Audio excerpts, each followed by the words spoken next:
Hi എല്ലാവർക്കും നമസ്കാരം. ഇന്നത്തെ വീഡിയോയിൽ മംഗലാപുരം സ്പെഷ്യലായ മംഗളൂരു ബൺസ് എങ്ങനെയാണ് തയ്യാറാക്കുന്നതെന്ന് നമുക്ക് കണ്ടു നോക്കാം. പഴവും തൈരും ഉപയോഗിച്ചാണ് ഈ ബൺസ് നമ്മൾ തയ്യാറാക്കുന്നത്. പൂരി പോലെയല്ല, അകത്തൊക്കെ ഇതുപോലെ നല്ല സോഫ്റ്റ് ആയിട്ടുള്ള നല്ലൊരു ബൺസ് ടെക്സ്ചറാണ് കേട്ടോ. ഇതിന് കഴിക്കാനും നല്ല ടേസ്റ്റാണ്. രാവിലെ ബ്രേക്ക്ഫാസ്റ്റ് ആയിട്ടും ഈവനിങ് സ്നാക്കായിട്ടും ഒക്കെ നമുക്കിത് തയ്യാറാക്കാവുന്നതാണ്. വളരെ എളുപ്പത്തിൽ നമുക്കിത് തയ്യാറാക്കുകയും ചെയ്യാം. അപ്പോൾ ബൺസ് തയ്യാറാക്കാനായിട്ട് ഞാനിവിടെ 3 ചെറുപഴം എടുത്തിട്ടുണ്ട്.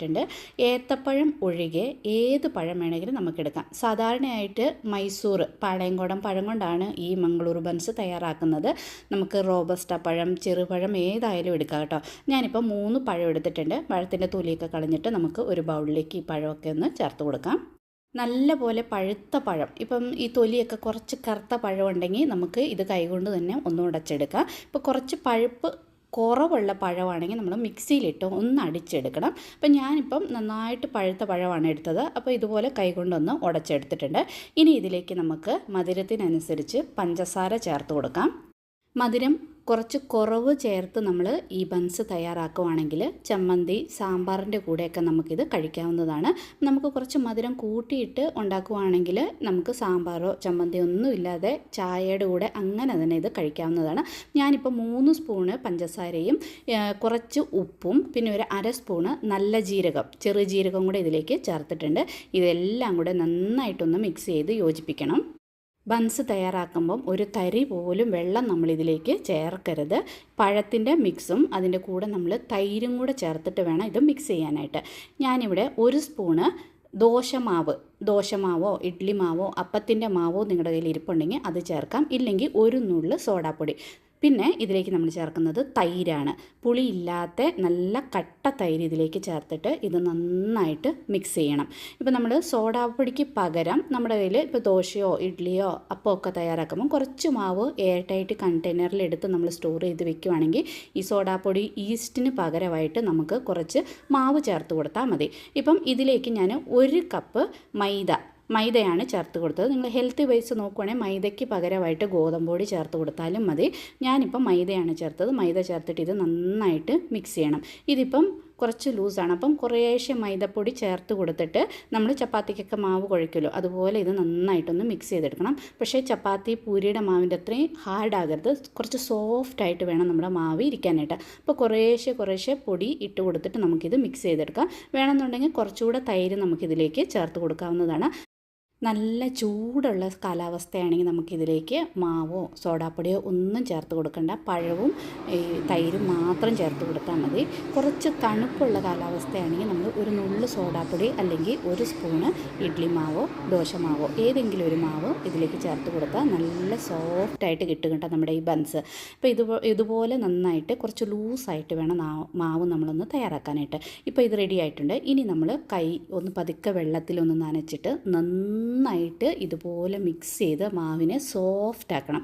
അന്നേരമാണ് നമ്മുടെ ബൺസ് നല്ല സോഫ്റ്റായിട്ട് കിട്ടുക. അപ്പോൾ ഇതുപോലെ നമ്മൾ മാവിനെ ഒന്ന് വലിച്ച് കൈകൊണ്ട് പ്രസ് ചെയ്ത് ഇപ്പോൾ കണ്ട മാവ് കുറച്ച് ഹാർഡായിട്ടുണ്ട്. നന്നായിട്ട് മിക്സ് ചെയ്ത് കഴിയുമ്പോൾ മാവ് നല്ല സോഫ്റ്റ് ആകും. അങ്ങനെ സോഫ്റ്റായി കഴിഞ്ഞിട്ട് വേണം നമ്മളിത് റെസ്റ്റ് ചെയ്യാനായിട്ട് വെക്കാൻ. മിക്സ് ചെയ്ത ഉടനെ തന്നെ വെച്ച് കഴിഞ്ഞാൽ അത്ര സോഫ്റ്റായിട്ട് കിട്ടത്തില്ല. നമ്മുടെ ആ മിക്സിങ്ങിലാണ് നമ്മുടെ ബൺസ് സോഫ്റ്റായിട്ട് കിട്ടുക. ഇതുപോലെ നന്നായിട്ട് മിക്സ് ചെയ്ത് കഴിഞ്ഞിട്ട് ഇത് കവർ ചെയ്ത് ഒരു 5 തൊട്ട് 6 മണിക്കൂർ നമ്മളിത് റെസ്റ്റ് ചെയ്യാനായിട്ട് വെക്കണം. ഞാനിപ്പോൾ രാവിലെ ബ്രേക്ക്ഫാസ്റ്റിനായിരുന്നു ബൺസ് തയ്യാറാക്കാനായിട്ട് രാത്രി തന്നെ മാവെല്ലാം നന്നായിട്ട് ഇതുപോലെ മിക്സ് ചെയ്ത് വെച്ചിരുന്നു. രാവിലെ ആയപ്പം ഇത് കണ്ടോ മാവൊക്കെ നന്നായിട്ട് സോഫ്റ്റ് ആയിട്ടുണ്ട്. ഇനി ഈ മാവ് നമ്മൾ മിക്സ് ചെയ്യരുത്. സൈഡിൽ നിന്ന് കുറേശ്ശെ മാവെടുത്ത് വേണം നമ്മളിത് പരത്താനായിട്ട്. ഇപ്പോൾ കുറച്ച് പൊടി ഇതുപോലെ ഒന്ന് തൂക്കി കൊടുത്തിട്ട് കുറച്ച് നമ്മളിപ്പോൾ ചപ്പാത്തിയുടെയൊക്കെ പൂരിയുടെ ഒരു സൈസിലല്ല, അതിലും കുറച്ചുകൂടെ കൂടുതൽ മാവ് നമ്മൾ എടുക്കണം. ഒരു ചപ്പാത്തിയൊക്കെ തയ്യാറാക്കാൻ നമ്മൾ എത്രത്തോളം മാവെടുക്കുന്നോ അത്രത്തോളം മാവെടുത്ത് പൊടി ഇതുപോലെ തൂത്ത് കൊടുത്തിട്ട് ഒരു ഷേപ്പ് നമ്മളൊരു പൂരിയുടെയൊക്കെ ആ ഒരു ഷേപ്പിൽ വേണം ഇത് പരത്തിയെടുക്കാൻ. ഒത്തിരി അങ്ങ് കനം കുറഞ്ഞു പോകരുത്, എന്നാൽ ഒത്തിരി കനമാകരുത്. ഈ ഒരു കനത്തിൽ തന്നെ വേണം നമ്മൾ ബൺസ് തയ്യാറാക്കി എടുക്കാനായിട്ട്. അപ്പോഴാ ഉള്ളിലൊക്കെ നല്ല സോഫ്റ്റായിട്ട് കിട്ടത്തുള്ളൂ. അപ്പോൾ ഇതുപോലെ തന്നെ എല്ലാം ഒന്ന് നമുക്ക് പരത്തിയിട്ട് ഒന്നിനൊന്ന് മുട്ടാതെ പോലെ നമ്മൾ വെക്കണം. അല്ലെങ്കിൽ ഇത് പെട്ടെന്ന് തന്നെ ഒട്ടിപ്പിടിക്കും. പൂരി ചപ്പാത്തി പോലെയല്ല, മാവ് സോഫ്റ്റായിട്ടുണ്ട്, അത് കാരണം പെട്ടെന്ന് തന്നെ ഒട്ടിപ്പിടിക്കും. അപ്പോൾ ഒന്നിനൊന്ന് ഒട്ടാത്ത പോലെ നമ്മൾ ഇത് വേറെ വേറെ വേണം മാറ്റി വെക്കാനായിട്ട്. ഇനി എണ്ണ നന്നായിട്ട് ചൂടായി കഴിയുമ്പോൾ ഫുൾ ഫ്ലെയിമിൽ സ്റ്റൗ വെച്ചിട്ട് നമ്മൾ തയ്യാറാക്കിയ ബൺസ് ഇതുപോലെ എണ്ണയിലേക്ക് ഇട്ട് കൊടുത്തിട്ട് ഒരു തവി കൊണ്ട് എണ്ണ ഇങ്ങനെ കോരി മുകളിലേക്ക് ഒഴിക്കണം. അപ്പം നന്നായിട്ട് പൂരി പോലെ ഇതുപോലെ പൊങ്ങി വരും. അപ്പം ഒരു സൈഡ് നന്നായിട്ട് ബ്രൗൺ കളറായി കഴിയുമ്പം ഇത് തിരിച്ച് മറിച്ച് വിട്ടിട്ട് രണ്ട് സൈഡും ഇതുപോലെ നല്ല പഴമൊക്കെ ചേർത്താൽ അപ്പോൾ പെട്ടെന്ന് ഇതുപോലെ ബ്രൗൺ കളറാകും. ആദ്യം ഫുൾ ഫ്ലെയിമിൽ വെച്ചിട്ട് ഒരു സൈഡ് പൊങ്ങി വന്നു കഴിയുമ്പം ഇത് ലോ ഫ്ലെയിമിൽ വെച്ചിട്ട് വേണം രണ്ട് സൈഡും ഇതുപോലെ കുക്ക് ചെയ്തെടുക്കാനായിട്ട്. അല്ലെങ്കിൽ പുറം ഭാഗം പെട്ടെന്ന് കളർ മാറിപ്പോകും, പിന്നെ ഉൾഭാഗം വെന്ത് കിട്ടില്ല.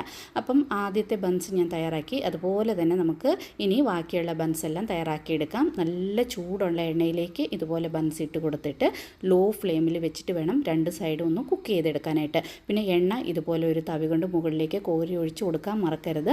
അങ്ങനെ ഒഴിച്ച് കൊടുക്കുമ്പോഴാണ് ബൺസ് നന്നായിട്ട് ഇങ്ങനെ പൊങ്ങി വരിക. ഇതുപോലെ എല്ലാ ബൺസും പെട്ടെന്ന് ആദ്യമേ നമ്മളെല്ലാം പരത്തി റെഡിയാക്കി വെച്ച് കഴിഞ്ഞാൽ എണ്ണ ചൂടാക്കി കഴിയുമ്പോൾ പെട്ടെന്ന് നമുക്ക് ഈ ബൺസ് തയ്യാറാക്കി എടുക്കാവുന്നതാണ്. വേണമെങ്കിൽ നല്ല അടിപൊളിയായിട്ടുള്ള ഒരു ചമ്മന്തിയുടെ കൂടെയൊക്കെ കഴിക്കാൻ നല്ല ടേസ്റ്റാണ്. മധുരം കുറച്ച് കൂടുതലാണെങ്കിൽ നമുക്ക് ചമ്മന്തിയോ സാമ്പാറിൻ്റെ ആവശ്യമില്ല. സൂപ്പർ ടേസ്റ്റി ആയിട്ടുള്ള ബൺസ് ഇവിടെ റെഡി ആയിട്ടുണ്ട്. രാവിലെ ബ്രേക്ക്ഫാസ്റ്റ് ആയിട്ടോ ഈവനിങ് സ്നാക്കായിട്ടോ ഒരു പ്രാവശ്യമെങ്കിലും ഈ ബൺസ് ഒന്ന് ട്രൈ ചെയ്ത് നോക്കണേ. ഇഷ്ടപ്പെട്ട ലൈക്ക് ചെയ്യാനും ഷെയർ ചെയ്യാനും അതുപോലെ തന്നെ എന്നെ ഒന്ന് സപ്പോർട്ട് ചെയ്യാനും മറക്കരുത്. അപ്പം ഇതുപോലത്തെ സിമ്പിളായിട്ടുള്ള ഇനിയൊരു വീഡിയോ ആയിട്ട് കാണാം. Till then bye.